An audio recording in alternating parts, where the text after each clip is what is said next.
Caylee Anthony, known as the most hated woman in America. Her trial for the murder of her daughter, Caylee Marie, was widespread and bigger than the O.J. Simpson case. She was tried not only by the jury of 12, but by the jury of the media and of public opinion. What if we got it wrong? What if there was something there that we did not see or we chose not to see? Is it possible that Caylee Anthony is actually innocent? Join me as I examine the case of Caylee Anthony and the death of Caylee Marie Anthony on this episode of True Crime and Authors. Welcome to True Crime and Authors Podcast, where we bring two passions together. The show that gives new meaning to the old adage, truth is stranger than fiction. Here's your host, David McClam.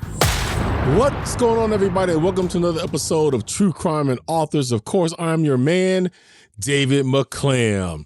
Hey, if you guys haven't already, make sure you check us out on all of our social media outlets. One link to a link tree can be found in the show notes that'll get you to everywhere you need to go. All right, I think that I said about a week or two ago that I will let you guys know how you can support the show if you wanted to do that. So I'll give you that briefly before we get into today's case. You can help out the show for as little as $1 by going to Buy Me a Coffee. That link is on my website as well in the show notes of this description.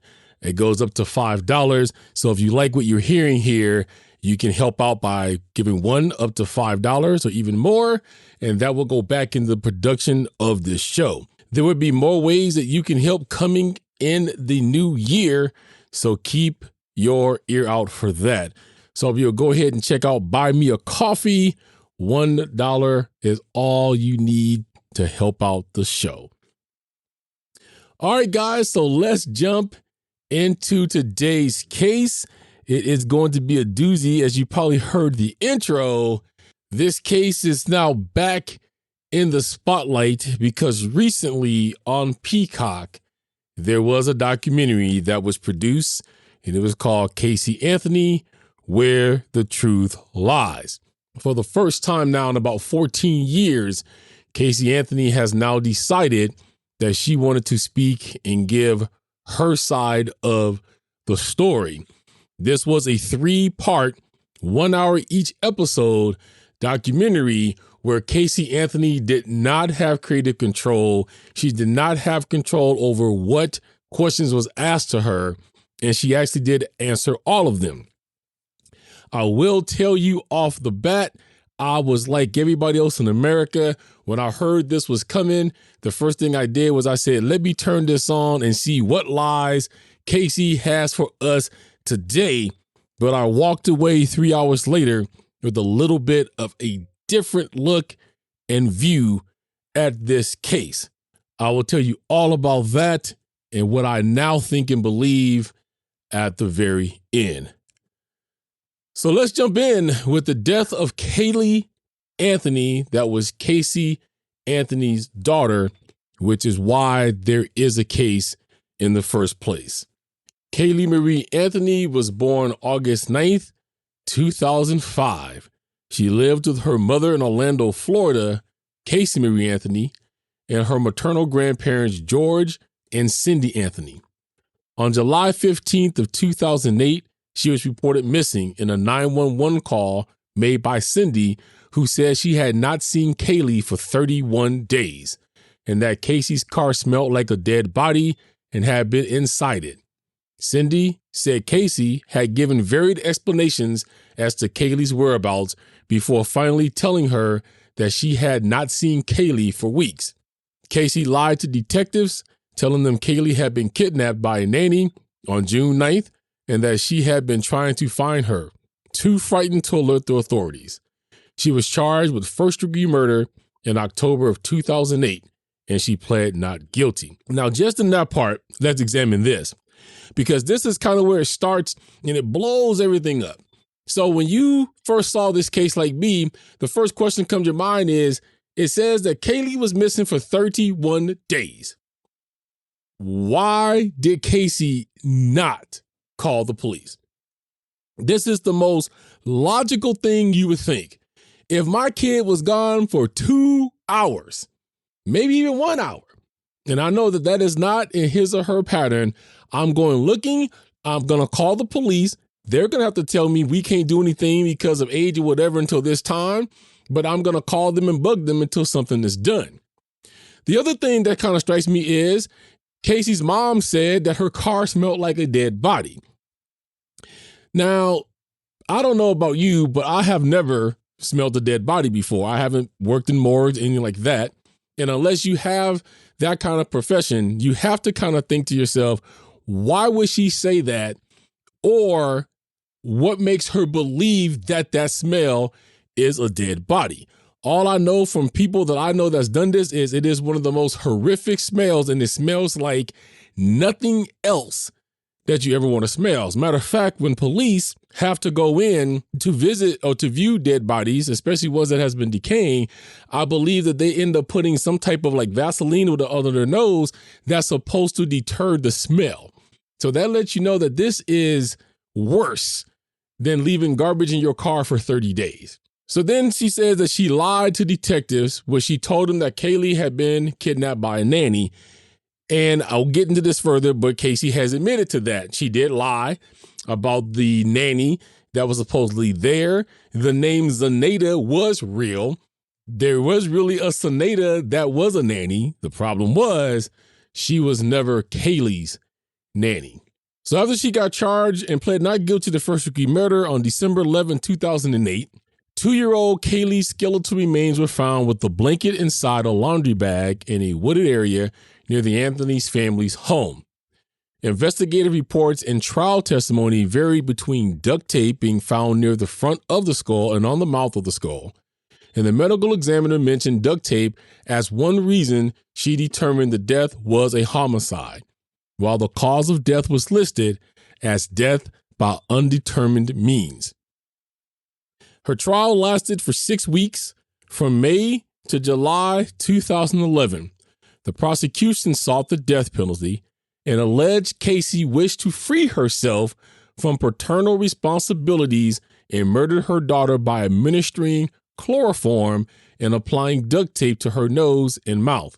The defense team, led by Jose Baez, countered that the child had drowned accidentally in the family swimming pool on June 6 of 2008, and that George Anthony disposed of the body.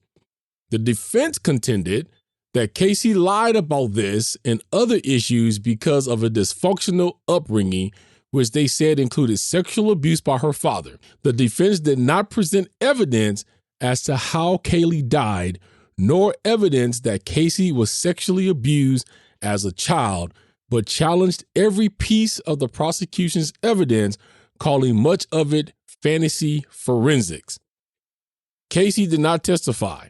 And on July 5th, 2011, the jury found Casey not guilty of first-degree murder, aggravated child abuse, and aggravated manslaughter of a child, but guilty of 4 misdemeanor counts of providing false information to a law enforcement officer.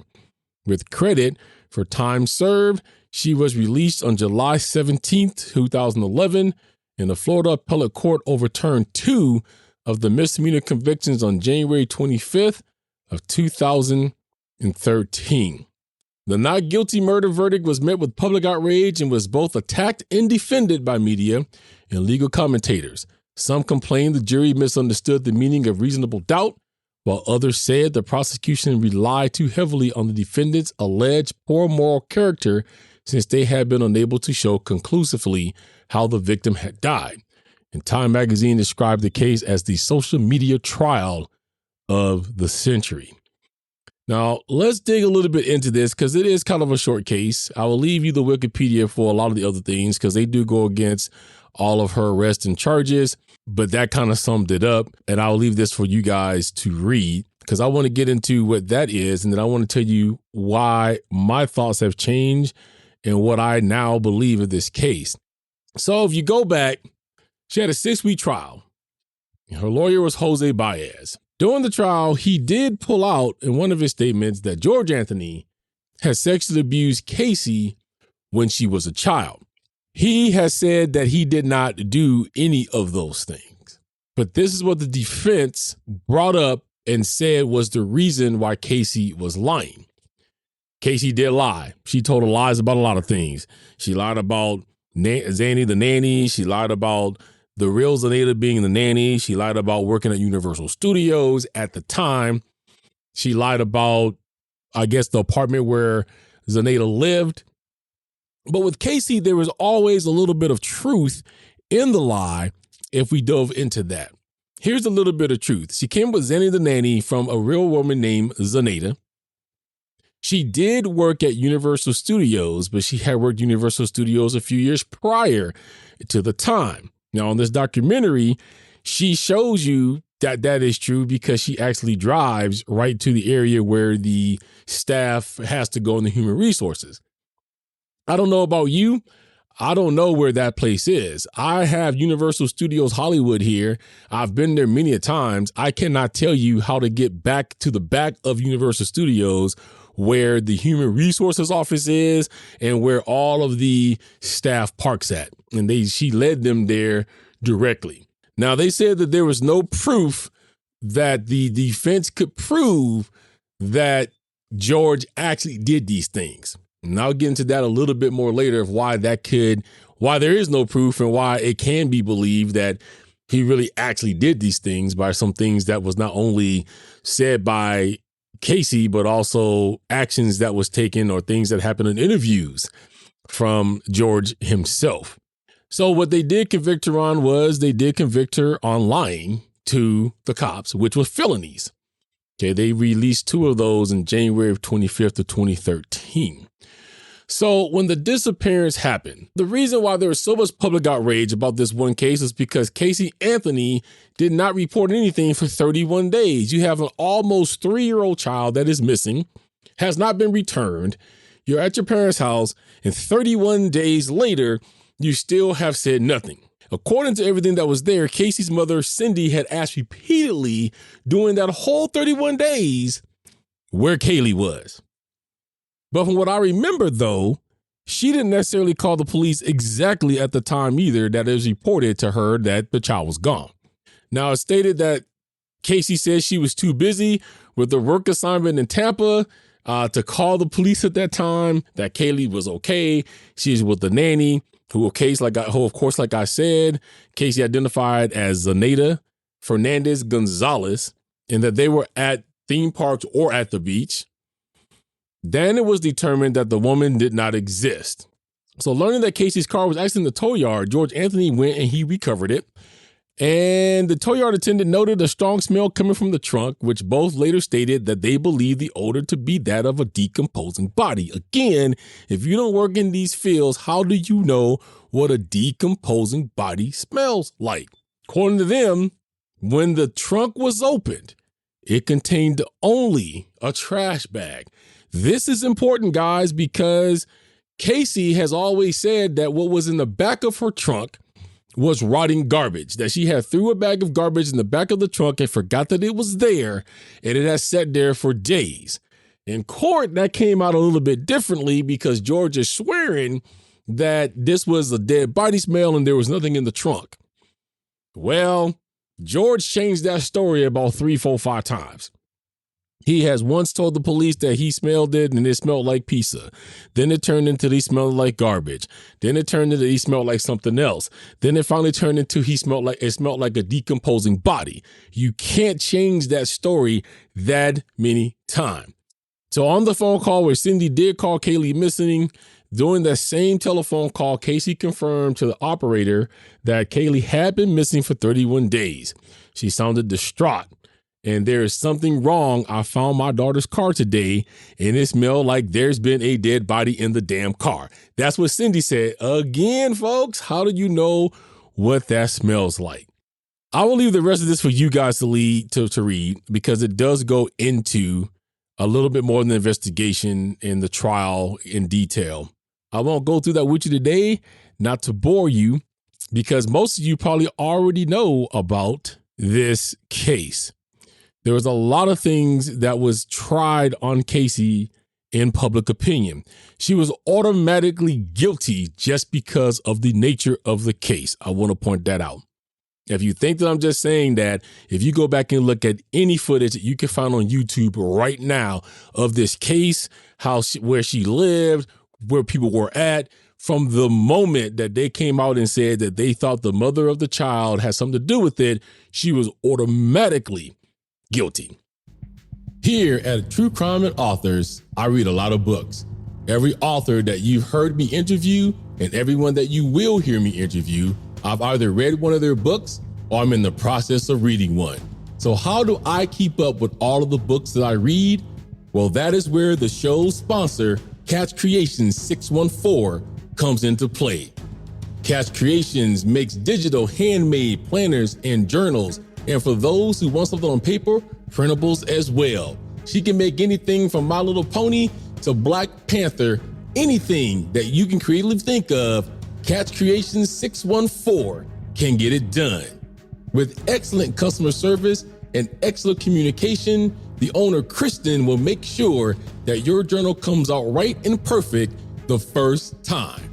And for those who are listeners of this show, you will get a special 10% discount when you use the code TrueCrime10. Catch Creations, best handmade planners, journals, and printables in the business. Check it out now. She was labeled as a baby killer. She was labeled as go to jail.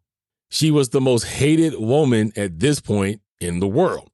Then she goes out partying, and she's partying for several nights. And of course, of some things, she's partying right after Caylee goes missing. Then she loses her mind again, and she goes and gets a tattoo that says Bella Vita, which means a beautiful life. Now, everybody took that to mean that she's saying, I'm now living the beautiful life because my daughter is gone. Let me tell you what I believe. And before I tell you guys this, I want to tell you guys off the bat, I was right with everybody. I couldn't stand this woman for the last 14 years. She was a liar. She was a baby killer. I was convinced that she did this to her child. I would have went to anybody in the world and said, hang Caylee Anthony by the tree because she deserves to go because she killed her baby. Even after she was acquitted, her defense team was wondering how did they get her out of there, because they were already saying that there was no way she can stay in Florida, which was true. Let me tell you what kind of changed my mind. If you guys go watch Caylee Anthony, Where the Truth Lies, I've always been told that there's three sides to the truth. There's your story, there's their story, and there's the truth. Ironically, they named this Caylee Anthony, Where the Truth Lies. The producers tell you off the bat that Caylee had no creative control. They asked her, why would she shoot this documentary now after all these years when she has no control over what it is she is going to be asked? And her statement was she needed someone to listen for the last 10 years. The first thing I want you guys to do is if you go watch this documentary, there's a lot of things in this documentary case-wise we did not get to see, or we were not paying attention to, or we did not want to see. The number one truth teller of anybody is body language. I don't care what you say. I don't care what you do. Your body language will give you away. As a matter of fact, forensic psychologists, lie detector test people, they will tell you that they study body language. Because I can tell you one thing out of my mouth, but my body is going to tell you something completely different. That's what I wanted to study in this case. I wanted to look at what Caylee Anthony's body language was. What was it like when she talked about her daughter missing? Did she feel happy? Has Caylee Anthony been forgotten by her all these years later because we don't know what's going on with her, because we don't know where she is? We don't know what she's been doing. Matter of fact, nobody really cared, right? I could tell you she's still in Florida. She's always been in Florida. She's never left. She was just hidden out very well. The body language from the beginning kind of tells you this is not a woman that will want to kill her kid. She's carrying certain pictures of her She's moved to this apartment for this documentary and not shoot at her house because she has roommates and she goes, their privacy is their utmost importance. And so she brought a bag, and in this bag was 3 pictures of Caylee that she says she carries with her all the time. And she says that she still does not know to this day exactly what happened to Caylee. So let's get into particulars. She admitted off the bat that she lied. She told you that she lied 100%. She said she lied about nanny. Said she lied about working at Universal Studios at that time. That the thing that she's guilty of is lying. That she deserved to be convicted of the 4 misdemeanors that she got because she did that. When she got out of jail, her parents were nowhere around to help her. She didn't get any help from them. She was on her own. The defense team actually helped her out, and she went to work for who she still does, Pat McKenna, which is where she's been the whole entire time she's been out. Pat McKenna was the lead investigator on her case. Let me tell you why I changed my mind. There is one thing that I believe that nobody in the world will lie about if it's happened to them. You may disagree with me, but the one thing that nobody will lie about, maybe they'll put more on it, but they won't lie about it, is if they have been abused, especially by a parent, especially sexually. Caylee Anthony has told numerous people now that she's been not only abused by her father, but also abused by her brother. Now, let me show you why I believe that she does not lie. If she's going to tell a lie that somebody is abusing her sexually and that is somebody in the house as a family member, then I would think that she would spread that lie evenly to the 2 people that she's accusing. She stated that her father, I believe from the age 7 to 12, was sexually abusing her, full-fledged. Okay, he's coming in at night, the whole 9 yard, rape, you got it. But she also says that her dad stops at 12 and her brother kind of picks up coming into her room, but that her brother has never had sex with her. That the thing that he did to her was he would fondle her breast at night while she was asleep, or that he thought he was asleep. But she's always stated that her brother has never, ever done anything beyond that. In my belief, because I've seen this happen, if you really want somebody to believe that you've been abused and you're lying, that abuse story would have been far worse. You know, Lee, who's her brother, would have been accused of doing the same thing that her dad was doing. It would have been something that she would have came out and she would have said in court. What if I was to tell you that she did not even tell Jose Baez that she had been sexually abused by her dad at the time?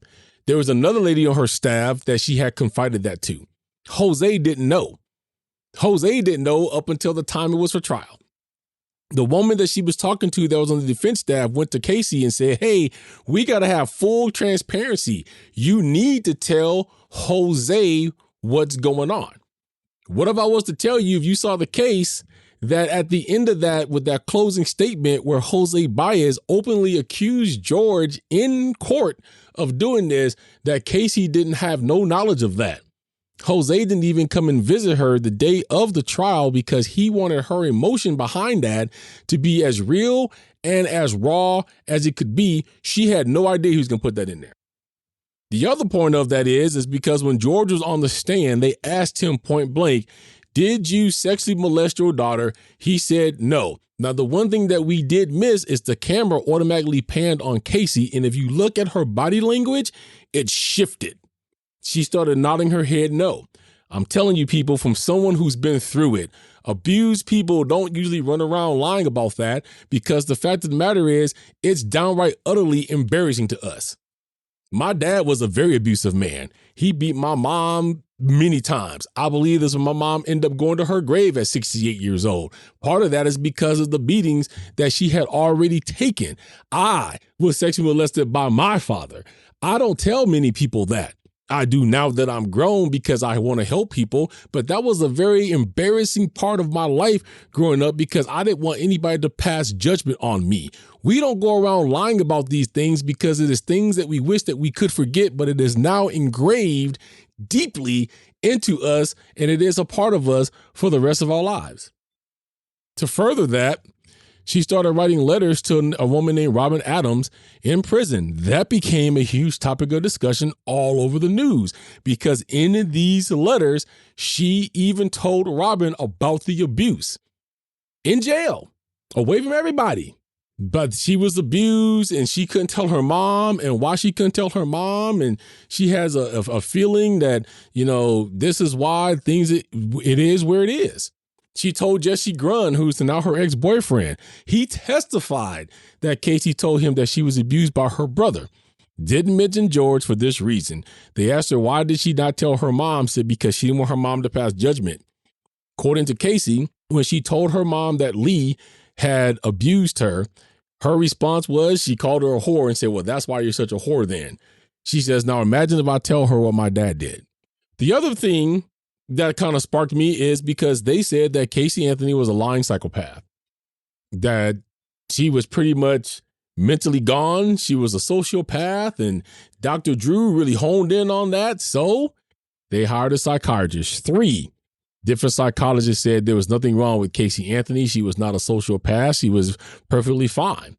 The main psychologist actually gave her the test that would actually determine if that was true or not. So the name of the test was called the MMPI test. And according to the psychologist, this would tell you if she was really a psychopath or not. And she was not. However, all 3 did conclude that she was a victim of sexual abuse. Now, let's further that with George. Why would you petition so hard for your child to be put on death row? If you look at George did a number of things that was questionable, but everybody wanted to overlook them. For one, he had changing stories. He would go on a talk show and say that there is no way that Casey could do this, that Casey would never harm her child, that is, this is just not her. But then he would go in front of a cop and say the opposite, that he believed Casey did it, that there's more than what Casey knows. He goes on a talk show and he basically, I think it was the Larry King show, and he's laying it out. Right? Nope. No way Casey did this. She would never do this. The police honed in on her. The police automatically zoomed in on Casey and they won't look anyplace else. But then what nobody knew was he testified in front of the grand jury before that and said the opposite. Now, we don't know exactly what he said, but we know it was the opposite of that because after the grand jury, Casey was indicted. George Anthony testified, I think, more than 4 times. And every time he went to bury his daughter on the stand, he wasn't there to help. Even went to the lead investigator trying to coax him that there was something wrong with Casey. And he's like, I'm trying to save your daughter's life. What part of that do you not understand? But for whatever reason, George was trying his hardest to bury her, to get her on death row, for her never to walk. And many believe it's because of 2 things. 1, the sexual abuse allegations was right. And 2, because he has something to do with the murder of Caylee Anthony. Now, I get tired of hearing people say that people's faking because they've been abused and all of this. John Anderson, who's a police investigator, I want to throw my TV screen. Because I'm tired of people who's never been through these things just saying, oh, I don't believe she's been abused. That's totally not true. How many people have killed themselves because nobody would listen to them when they keep telling people this has happened to me? This is also why these things do not get reported the way that they should, because nobody believes the victim. And that's exactly what Caylee Anthony has said. Now, how did Caylee Anthony get here? Kind of ties into that. Now, Casey had told everybody that her boyfriend, Jesse Grunn, was the father of Caylee. That was not true. Now, Jesse Grunn believed that he was the father of Caylee until he had a paternity test and found out that that was not the case. And Casey admitted that she never even told him how she got pregnant after that or what happened. Turns out that Casey was raped at 18 years old at a party. When she was asked by the producer who was doing the interview, did she tell the police? She said no. And when asked why, she stated, because you know how it is with girls at these parties. They don't believe anything. And all the boy has to say was that I did this willingly and it goes away because they look bad upon girls who are at parties who may have had too much to drink, if even that. So Caylee was a product of rape. No one knew that up until now, not even Casey's parents, and she kept that child. Furthermore, what changed my mind was this: all of her friends, even the ones that was mad at her and felt like she had something to maybe do with it, all of them said that she was an excellent mother. Even Annie Gordowitz, that's Casey's former best friend. I believe that they stopped being friends because of the lies that she told. Because according to her friends that was interviewed here, Casey has always been known for lying. I'll tell you why I think that is in a minute. But she states that she loved the baby and was always focused on her. This is what Annie said about Casey, that she was everywhere Casey was. And she says that the motive from the police is false, that she wanted to party and not raise a child. And Annie even said that she didn't kill her child. And when they went out to party, a lot of the times, Casey did not even go with them because she stayed home with Caylee. She also stated that media made it seem that she was a partier because the photos that they had shown of her partying at locations with friends were not taken during the times that they said they were, but they were taken at various other times before all this happened. That Caylee Anthony is not the life of the party. And like I stated, that she did not go out with them very often. And that she felt like Caylee was taken care of and she was always wanted by Casey. And until Casey tells me that she did it, there is no way she will ever believe it. That's from one of her friends, Annie Godowitz. Everybody that spoke said the exact same thing. She was a great mom. She was an excellent mom. They never saw her without Caylee. Caylee loved her mom. You can't just take a person who is in love with their child that way and who is raising this child, especially a child that is a product of rape, which is something you don't want in the first place to ever happen to you, and just believe overnight you just decided that it's time for her to go. So that may beg the question of what actually happened to Caylee? Or what do I feel happened to Caylee? Or was she able to tell us anything that happened to Caylee? Well, this is what she stated. She basically said that the last day she saw Caylee, they were both in bed together. She had pulled Caylee in with her to take a nap. Caylee always would sleep right next to her on the bed. And she was asked if she locked the door. She goes, I thought that I may have, but maybe I didn't that day. And they both went to sleep. She was awakened sometime later by George asking her where Caylee was. And she looked to her side and Caylee was gone. And she got frantic. So she went looking for her all over the house and all over the backyard. She was nowhere to be found. She was not even in her play yard that she had. She wasn't in any of that. And she says Caylee would never leave this room without telling me, even if she had to go to the restroom. Now, I can just say from raising the kids that I have, that always has been a thing. And I would lock the door or I would say, hey, if you got to even get up, you got to wake me up and let me know that you're going somewhere so I know. Even when my kids got been to unlock doors, they would still wake me up and say, hey, I got to go to the bathroom so I know that they went out of the room. So she's looking all over for Caylee frantically. And then she comes around to the front of the house and they ask her, did you look in the pool? And she goes, I didn't have to look in the pool because she came around the front of the house and George was there with her, holding her, and she was soaking wet.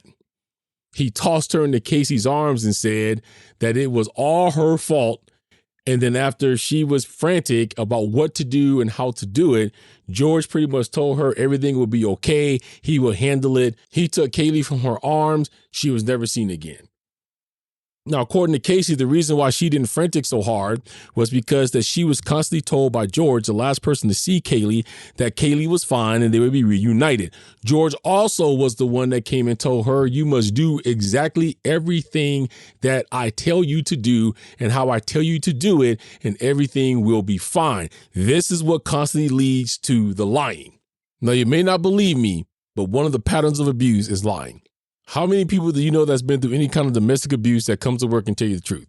They have a black eye and you ask them what happened. They say something like, oh, I fell down the stairs or I got hit in the eye with a wrench or whatever. That's a lie. But the truth is they're really getting beat up at home. So George pretty much told her, go on with life. You need to act normal. You need to do everything that you would normally do. You can't let on to anybody doing anything. Well, we that has been abused do one thing very well. It's called compartmentalization. We compartmentalize certain things and we make other things up in that space just to be normal. The first 3 weeks of the 31 days that Caylee was gone, she states that she stayed at her friend's and her boyfriend's house and she was trying to be as normal as she could, which was the main instruction from George. Her ex-boyfriend, all of them testified that she was as normal as possible, that she didn't lead on to anything else. They couldn't tell anything was wrong. So she went on for 31 days, and as she said, she was doing what she was told by George. She always believed that Caylee was safe because that's what he told her, up until the point to where the body was found. Now, the body, as they said, was found with duct tape from the Anthony home. The Winnie the Pooh blanket that she was wrapped in was from Caylee's bed at home. One of the containers that they found outside, they found at the home. But here's the funny thing you have to look at. Nobody else in that house was looked at but Casey. And let me point out to you that George is also a former cop. The way that it's supposed to go in the law is if something like this happens, everybody is a suspect. Until they figure out who did what, where everybody was, everybody in that house is a suspect. The only way you are not one is if you were not home at the time and you can prove that and you just happen to stumble in on this mess. But everybody was home at this time. George, Cindy, Lee, nobody else. 4 people in the house, 1 person went down. If you further look at interviews that George gave, George was talking in police talk to the police officers. We have to figure out what went wrong. We got to know what did this. What do you mean we? You ain't on the force. You are just as guilty as anybody else in the house until they can prove you otherwise. They never looked at George. George was running his own investigation because he was leading the cops in the direction he wanted them to go. Lee came and testified because he said that the way they found Caylee is often the way that George would dispose of an animal when the animal died. Wrap it in a blanket or wrap it in a bag, wrap duct tape around its head, bury it. This is the same thing that was there. Let me also bring this to your attention of why I think it points a little bit away from Casey's guilt. They also ran forensic tests on the trunk. They found no chloroform because it was stated that she tried to make her own chloroform so that she could knock out Caylee so that she could kill her. No chloroform was found. No body fluids was found. No evidence of a decomposing body was found. They had cadaver dogs that came out there. If you know anything about cadaver dogs, if they hit on the spot once, they're hit on the spot twice, they would continue to hit on the spot as many times until you acknowledge that. They stated the cadaver dogs, they hit on the trunk one time and ran around the car. They never hit on the trunk again. We was led to believe through her case that all of this stuff was not true, that they had found some type of semblance of decomposing bodies or whatever to discredit Caylee. She said there was a trash bag in her car that she had left there for a while. These are things that we either, again, did not see, did not hear, did not know, or did not want to because of the nature of the crime. What was I to tell you that to further that? George was accused of being the reason why Caylee Anthony lies. Apparently, Cindy and George did an interview in May of 2018 on A&E. That whole interview exploded.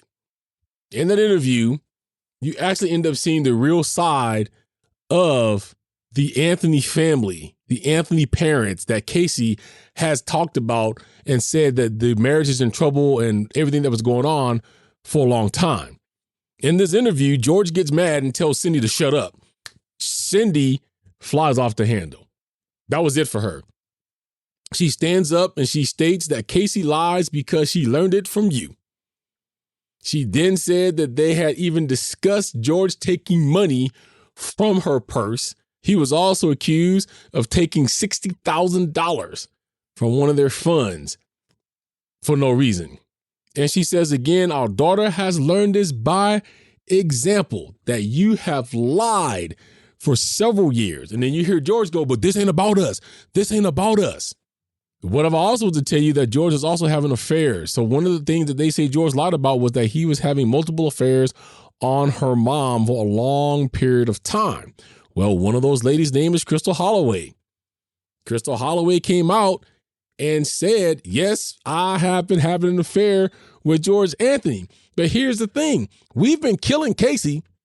We've been calling her everything in the book, saying that she's going out to get her party on, and that's why she killed her daughter. But what I was to tell you, that George met Crystal Holloway at a tent when they were doing a visual for Caylee.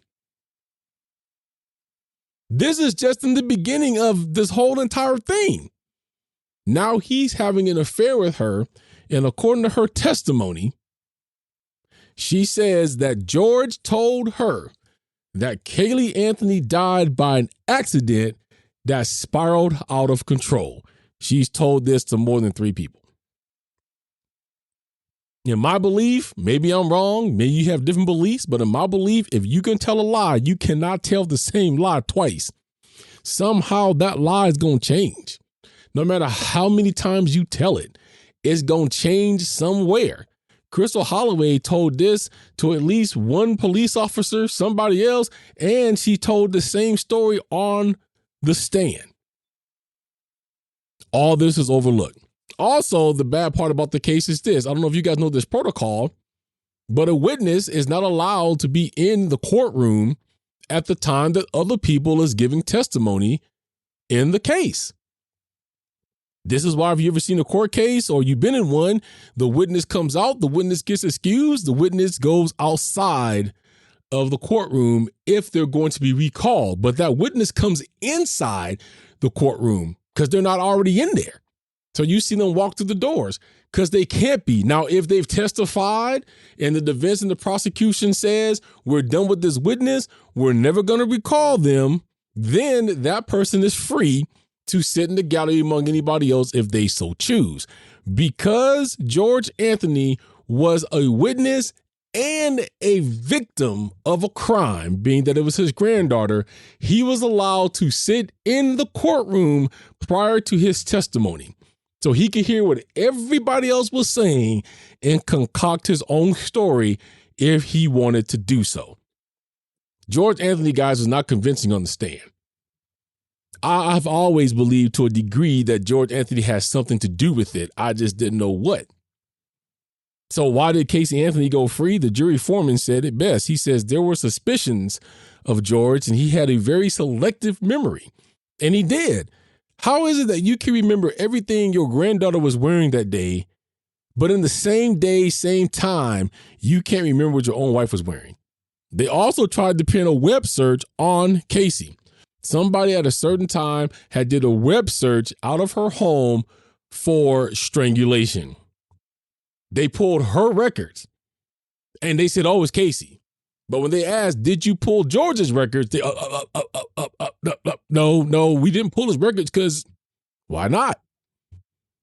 So we don't know if George was there at that time. We don't know who was there because they didn't pull his records. Again, he's an ex-cop.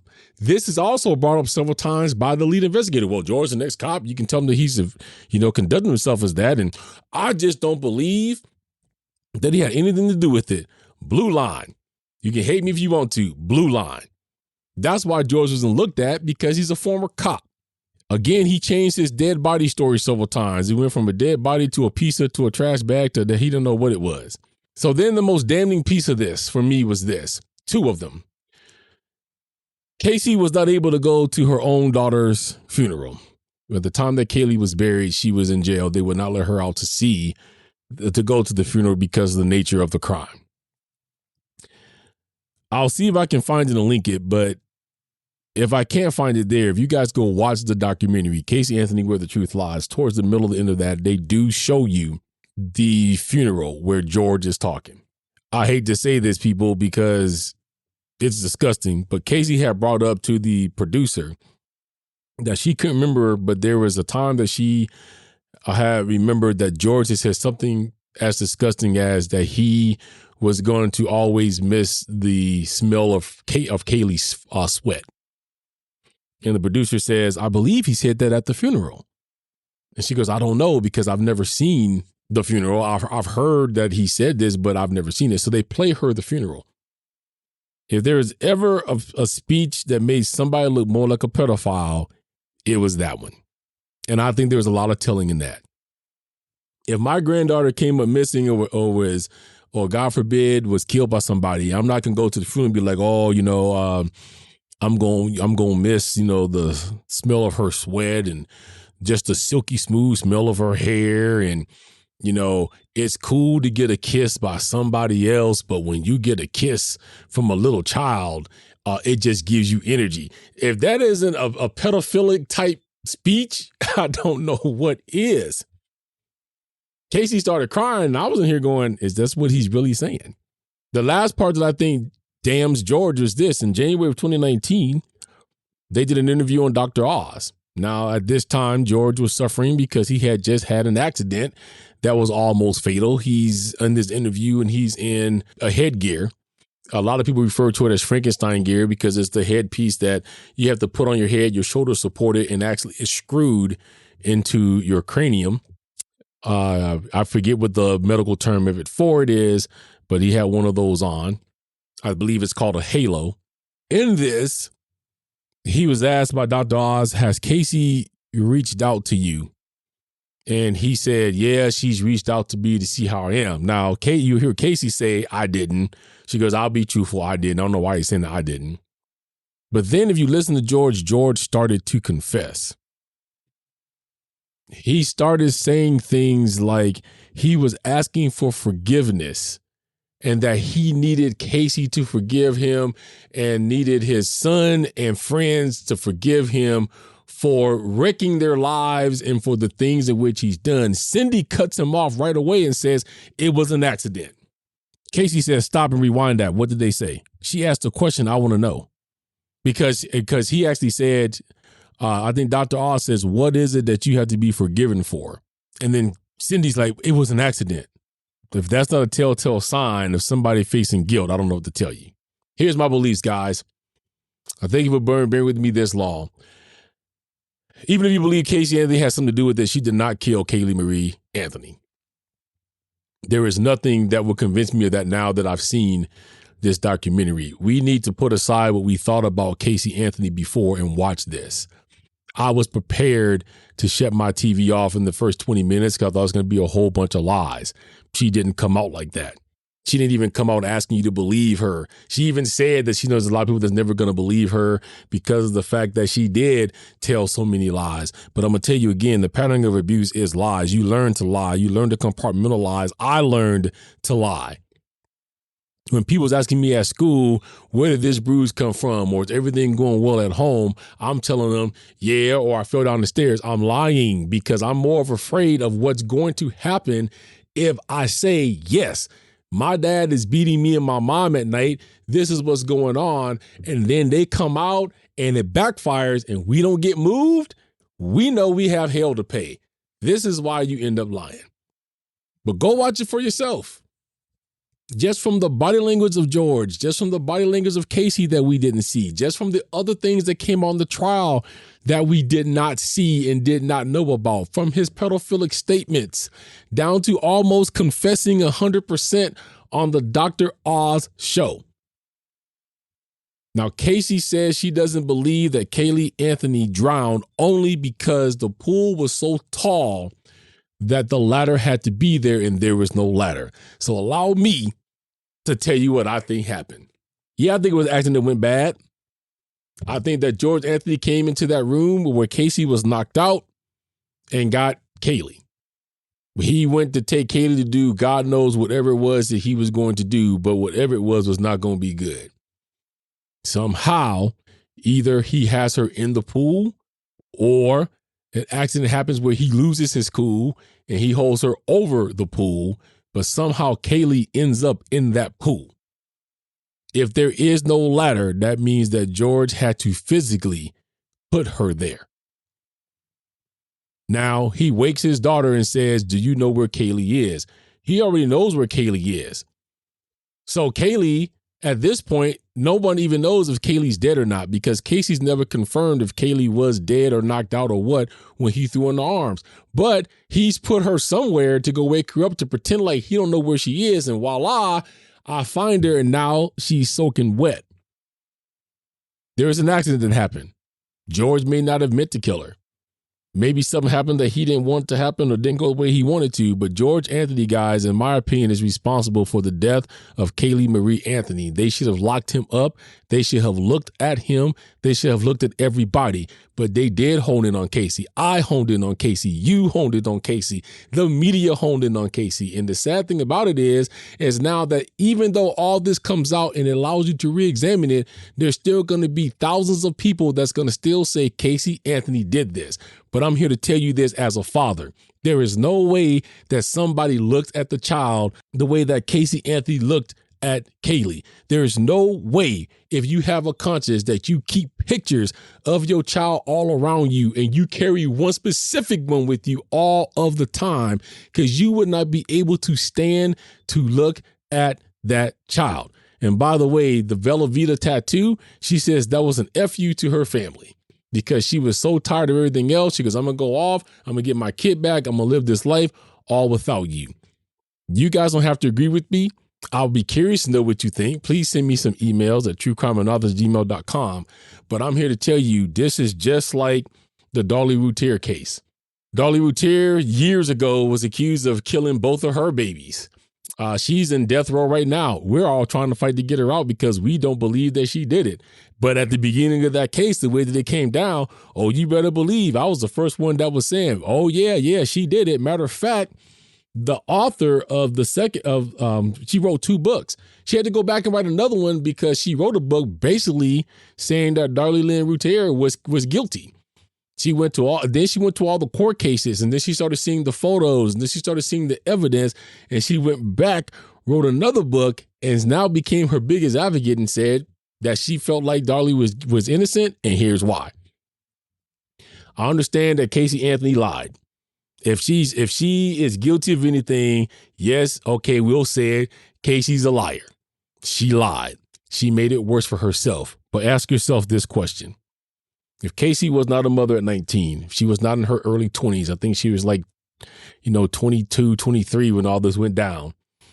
If the media did not get involved, if you did not ever see pictures of her partying anywhere, the only thing you have to explain away is why it took her 31 days to call anybody about her daughter.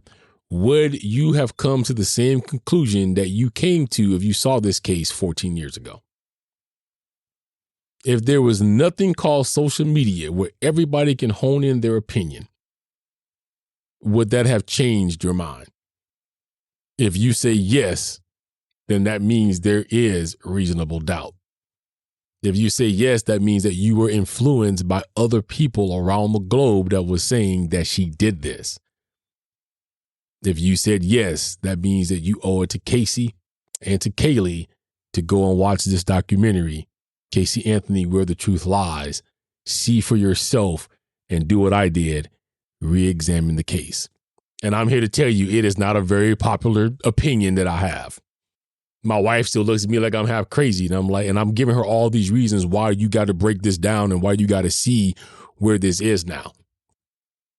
So if you look past the fact that she lied, if you can look at this documentary and just throw out the fact, okay, that she lied about this, that, and other thing, and listen to what she has to say, but don't take her word for it. Listen to what her friends had to say. Listen to what her ex-boyfriend had to say. Listen to what current friends has to say. How about Pat McKenna? This man put his whole business for the last 10 years basically in Casey's hands. She's his researcher as well as his accountant, basically. He trusts her with money and files and all that. If you get past all that and just listen to what she has to say, watch her body language, and I think that you may come to the same conclusion. In any case, I hope Caylee Marie Anthony rests in peace. no matter what happened, no matter who you believe, no matter what you think, I think we can all agree on that young girl did not deserve to die the way that she did or at all.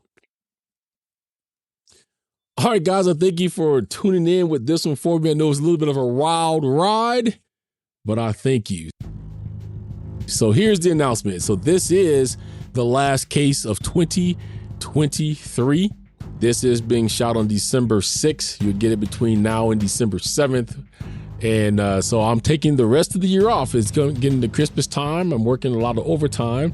Christmas will be here in about 17 days. So we are done. You will get an author next week. That author will be Steve Rush.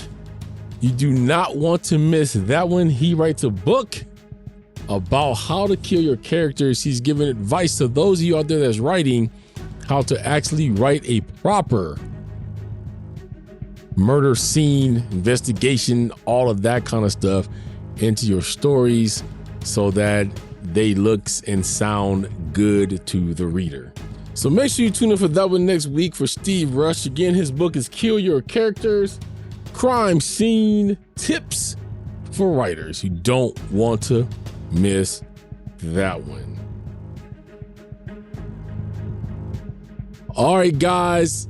Once again, if you want to help support the show, link would be in the show notes. Go over to Buy Me a Coffee for as little as $1. You can help the podcast keep going. All proceeds will go back into the production of the show. I thank you guys for tuning in. We've been at this since September 5th. It has been a whirlwind. I thank all the authors that has been on so far. We are nowhere near done yet.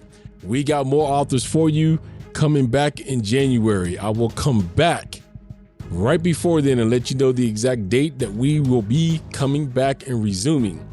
Until then, if you're new to the podcast especially, this would be an excellent time for you to go back and listen to all of the other episodes and catch up.